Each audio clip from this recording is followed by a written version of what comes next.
అర్థమైందా? ఓరుగల్లు కోటనో ఏది మార్వాడి ఓడిస్తే కట్టలే. ఇక్కడి తెలంగాణ ప్రజల బిడ్డల రక్త మాంసాలతోటి వాళ్ళు పొద్దంతా కష్టపడి, లేకపోతే ఒక రైతు పొద్దంతా కష్టపడి పండించిన పంట ఆ ధాన్యాన్ని ప్రభుత్వానికి ట్యాక్స్ కడితే ఆ రాజైనా ఆ పరిపాలకుడైనా ఆ డబ్బులతోటి తెలంగాణలో పురాణా పూలైనా నయా పూలైనా ఇంకోటైనా కట్టిర్రు. అర్థమైందా?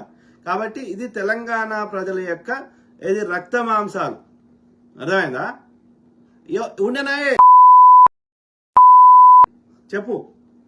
ఇడ్లీ సాంబార్ గో బ్యాక్ అనే ఉద్యమం ఇవాళ కొత్తగా రాలే కదా. చెప్పండి, ఈ యొక్క ఏది 1948 కంటే ముందు తెలంగాణలో ఎంతమంది ఆంధ్రలు ఉండే, ఎంతమంది మార్వాడీలు ఉండే, ఎంతమంది లంబాడీలు ఉండే చెప్పండి.